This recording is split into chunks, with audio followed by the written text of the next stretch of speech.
उनका वंदन है अतुलनीय, उनका वंदन है अतुलनीय जो स्वयं हिंदुत्व के प्रभारी हैं। उनका वंदन है अतुलनीय जो स्वयं हिंदुत्व के प्रभारी हैं। राष्ट्र के गौरव है वो और नाम अटल बिहारी है, और नाम अटल बिहारी है। यहाँ पर उपस्थित सभी जनों को मेरा नमस्कार।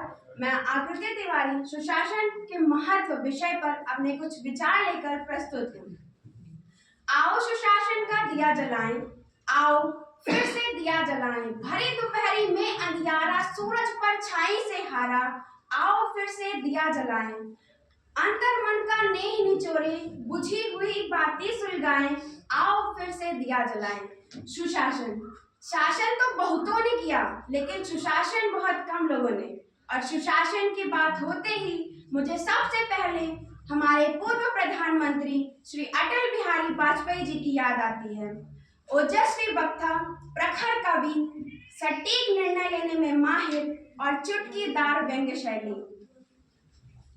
पूर्व प्रधानमंत्री अटल बिहारी वाजपेयी जी का जन्म दिवस 25 दिसंबर को होता है, और 25 दिसंबर को ही उनके जन्म दिवस को ही सुशासन दिवस के रूप में मनाया जाता है।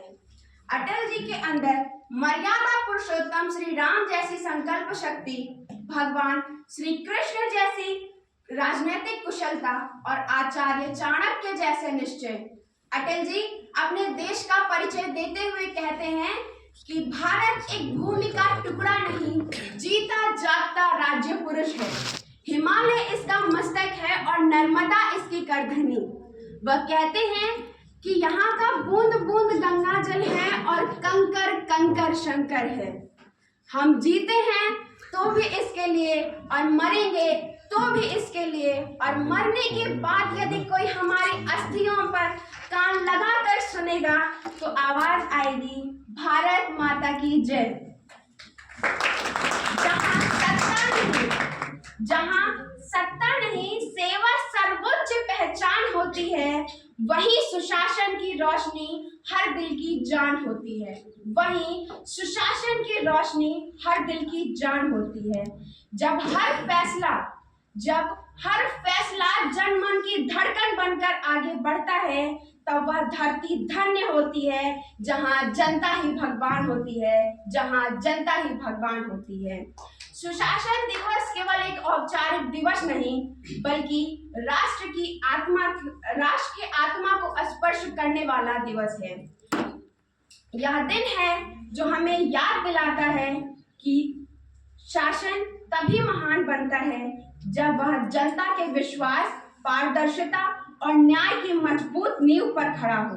सुशासन केवल प्रशासन की शैली नहीं, बल्कि राष्ट्र का चरित्र है। एक ऐसा चरित्र जो ईमानदारी से दमकता है, सेवा भाव से समृद्ध होता है और समर्पण से ऊर्जावान बनता है। सुशासन की सबसे बड़ी शक्ति है नागरिक।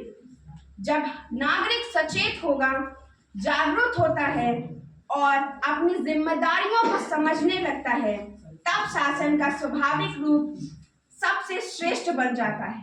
लोकतंत्र की असली ताकत संसद की दीवारों में नहीं, जनमानस की धड़कनों में बसती है। आओ निर्माण करें सपनों के भारत का, जहां पैसे के आगे ना बिके ईमान भारत का। सोने जैसा मान, ईमान, सम्मान और शासन हो भारत का। बस एक सपना बाकी है कि सुशासन हो भारत का, सुशासन हो भारत का। भारत के परिप्रेक्ष्य में परदेश फिल्म का एक गाना बहुत सही महसूस होता है कि ये धरती एक दुल्हन के माथे की बिंदिया, ये मेरा इंडिया, ये मेरा इंडिया। सच में भारत एक दुल्हन की भांति है। भारत एक दुल्हन की भांति है। अगर देखा जाए तो हिमालय इसका मस्तक है और नर्मदा इसकी करधनी। यहाँ का शासन जिससे भारत सुशोभित होता है। भारत जो कि अपनी महानता, रहन सहन, अनेकता में एकता के लिए, साथ ही अपने संविधान के लिए विश्व प्रसिद्ध है। यहाँ अनेकों महापुरुषों ने जन्म लिया, भारत को एक कोहिनूर की भांति चमकाया। किसी व्यक्ति की देशभक्ति का अनुमान उसकी इच्छा से लगाया जा सकता है। और यदि कोई व्यक्ति मरने के बाद भी देश के जर्रे जर्रे में समा जाने की शक्ति रखता है तो सच में वह देशभक्ति है। और ऐसे ही महान व्यक्ति थे अटल बिहारी वाजपेयी जी, जिनका संपूर्ण जीवन राष्ट्र के विचार के लिए समर्पित था। ये देश के सफल प्रधानमंत्रियों में से एक थे। जहां समान हो जनता पारदर्शिता जहां समाई हो, जहां समान हो जनता पारदर्शिता जहां समाई हो, निरंतर विकास को बढ़ावा दे, ऐसे सुशासन को बधाई हो, ऐसे सुशासन को बधाई हो। अतः उपयुक्त विवरण द्वारा हम कह सकते हैं कि जब देश का प्रशासन पारदर्शी होगा, सभी का समान विकास होगा, अच्छे व प्रभावी नियम लागू होंगे, देश से भ्रष्टाचार का दहन होगा, लोग प्रशासन के समीप आएंगे तथा इस प्रक्रिया में भाग लेना अपना दायित्व समझेंगे, तभी वास्तव में हमारे भूतपूर्व प्रधानमंत्री श्री अटल बिहारी वाजपेयी जी का सपना साकार होगा। और हम पीढ़ी दर पीढ़ी यह गाते रहेंगे कि जब तक सूरज चांद रहेगा, अटल आपका नाम रहेगा, अटल आपका नाम रहेगा। सुशासन दिवस क्यों एक दिवस, यह नाम मनाना है, जन जन का हितैषी शासन, इसको जग में महकाना है, इसको जग में महकाना है। धन्यवाद।